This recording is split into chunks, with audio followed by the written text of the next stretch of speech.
அண்மை செய்தி.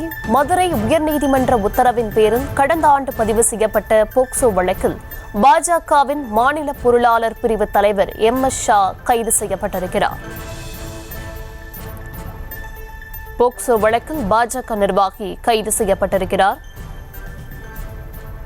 கடந்த ஆண்டு மார்ச் மாதம் பாஜக பிரமுகரான MS ஷா மீது 15 வயது மதிக்கத்தக்க பள்ளி மாணவி ஒருவரின் தந்தை புகார் அளித்திருந்தார். இந்த நிலையில் அவர் கைது செய்யப்பட்டிருக்கிறார். விவரங்களை தர இருக்கிறார் செய்தியாளர் பாலமுருகன். பாலமுருகன், விவரங்களை வழங்கலாம்.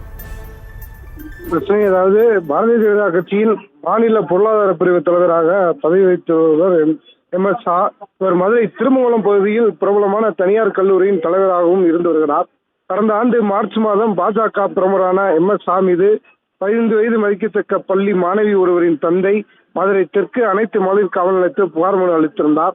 அதில் தனது மகளின் செல்போனில் பாரதிய ஜனதா கட்சி பிரமுகர் ஷாவின் செல்போன் எண்ணிலிருந்து தொடர்ந்து ஆபாசமான உரையாடல்கள் இருந்து வந்ததாகவும், இதையடுத்து தனது மகளை கேட்டபோது தனது மனைவி பாஜக பிரமுகரிடம் அடிக்கடி பள்ளிக்கு அழைத்து செல்ல விடாமல் தனியார் சொகுசு விடுதிகளுக்கு அழைத்து சென்று தனியாக இருந்ததாகவும், பாஜக பிரமுகர் ஷா முதலில் தனது மனைவியிடம் தங்களது கடனை அடைத்து விடுவதாக கூறி மனைவியுடன் தகாத உறவில் இருந்ததோடு மனைவி மூலமாக மகளையும் அழைத்து சென்று பாலியல் துன்புறுத்தல் அளித்துள்ளார்.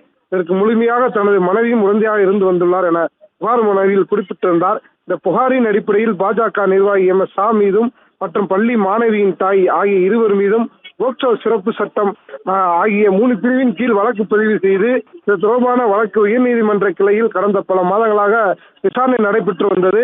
இந்த நிலையில் இவ்வழக்கில் நீதிமன்ற உத்தரவின் பேரில் MS ஷாவிடம் மீண்டும் கிரைம் பிரான்ச் அனைத்து மகளிர் காவல் நிலையம் போலீசார் விசாரணை நடைபெற்ற நிலையில் அவரை கைது செய்து வருகிறார்கள். விவரங்களுக்கு நன்றி.